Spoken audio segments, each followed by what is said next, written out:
Hi, it's Elise here at Bowman Library with a whole new middle grade book spotlight.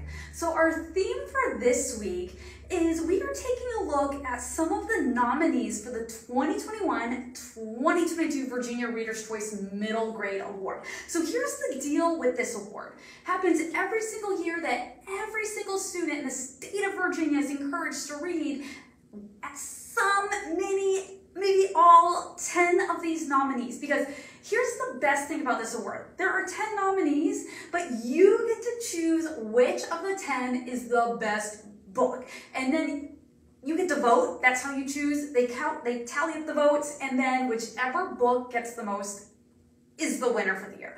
So these are just 6 out of the 10 books that have been nominated for the middle grade Virginia Choice Award for the 21-22 year. So let's take a look, because you might want to check out these immediately so you can vote for your favorite. So let's get started.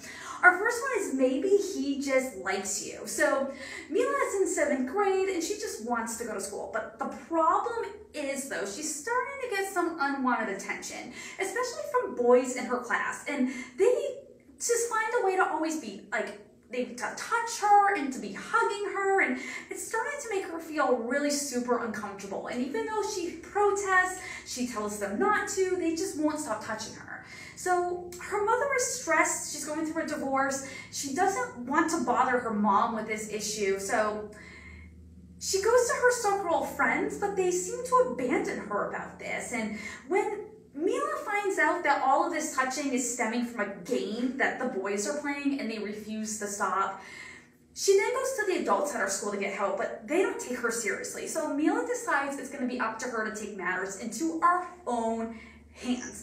And she decides she's going to fight back, and she ends up even surprising herself. So this realistic read is one that is a must for anyone in middle school, and it's one that's going to open your eyes to the impact your actions can have on one another, both positive and negative. This is Maybe He Just Likes You. So the line Tender. So 12-year-old Lucy lives in Massachusetts. She loves to draw, and she finds herself working on this summer assignment with her best friend and neighbor, Fred. So the two of them are making this field guide about all of the animals that live where they live, as an homage to Lucy's mother, who used to be a marine biologist before she died 5 years earlier.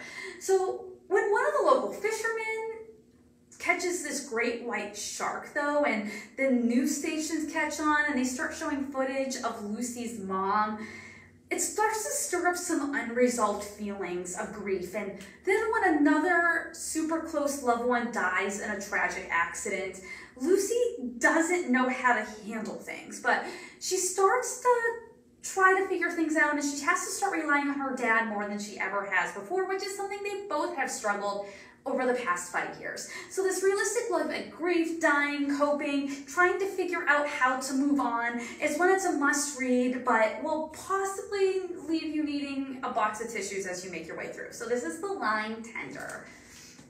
Child of the Dream. So this is a memoir written by Sharon Robinson, and she is the daughter of Jackie Robinson. So it's 1963. Sharon is living a privileged life in Connecticut, complete with her own horse, being able to attend an all-white school, even though she's black, and she's living in this incredibly large house.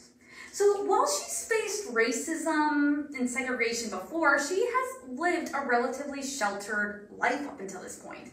So it's when she sees news reports out of Birmingham, Alabama, though, and she sees people marching and protesting all about the segregation that takes place down there, and her eyes are open to what life is like for other African American and Black individuals in other parts of the country.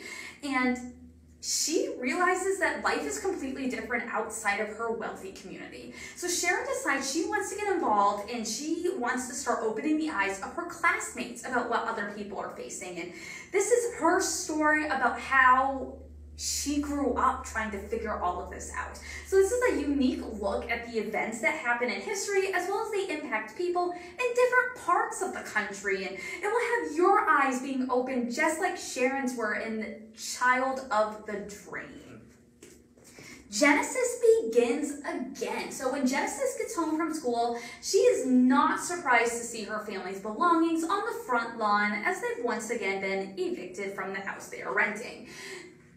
This is not the first time this has happened. Her father has a problem that he's an alcoholic, and he also gets into gambling, and they can never pay their rent on time. So when they move to this upscale white suburban neighborhood, things start to change. Genesis finds herself making friends, she joins the choir, but she's also exposed to looks and stares that she's never been around before. So Genesis finds herself starting to hate herself because she thinks she is too dark. And she's gonna do anything it takes to make her skin lighter and to relax her hair. As she slowly starts to appreciate who she is, though, Genesis finds herself not only accepting who she is, but also realizing that many other people do not see her for how she looks on the outside, but for who she is as a person. This amazing coming of age story will leave you breathless as we all are trying to just figure out our place and where we fit in. This is Genesis Begins Again. Other words for home. So 12-year-old Jude lives in Syria in a town on the coast with her mother, older brother, and her grandparents.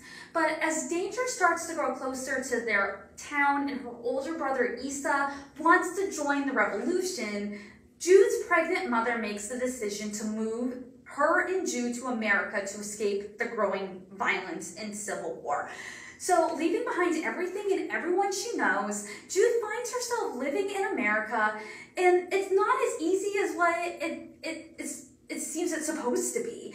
And she's forced to start 7th grade without knowing anyone. She doesn't even know the language, the food. She doesn't even know where to start. When she starts to make adjustments with the help of her new friend Layla, a terrible event happens and makes her realize how difficult it can be to be an Arab living in the United States. Though this realistic and heartwarming book will have you see through someone else's eyes, will make you re-examine what you have and how you treat others. Especially this is based on true events with the Syrian civil war, so it will give you some insight into what life is like in other places of the world as well. This is Other Words for Home. And our last one for today is A Few Red Drops. So this nonfiction book takes a look at an event that happened all the way back in July 1919. So it's summer, it's super hot, so people need to cool off. So 4 black teenage boys decide they're gonna head to a Chicago beach, and they soon find themselves, they build a raft, they're floating in the lake there, and they get too close to a beach that is deemed whites only. And it is then that a man on the beach decides he's going to take matters into his own hands, and he starts throwing rocks at them on this float. He ends up throwing a rock that hits and kills one of the boys. This then leads to a violent riot that breaks out between blacks and whites, which lasts for the whole weekend, leaving 38 people dead and over 500 people wounded. Well, tensions have been growing for some time leading to this. It just took this one event to light a match, get to the point where everything breaks and to send it into overdrive. So this telling book takes a look at the events leading up to, during, and after, which left a mark on society as we know it. It is filled with photographs, primary sources, interviews from people who were there, and more. This is a must-read book at an event in history which isn't talked about as much as it should be, in which we can learn from. So this is A Few Red Drops. So these are just 6 of the 10 books that have been nominated for the middle grade VRC award for 21-22. So again, you read these, you read the others if you want, you figure out which one of the ones you read, which one you like the best. You can come here to the library and you can vote for your favorite, joining hundreds and thousands of others around our state making this decision. So I hope you tune back next week when we have a whole new middle grade book spotlight, and I hope you have an amazing week.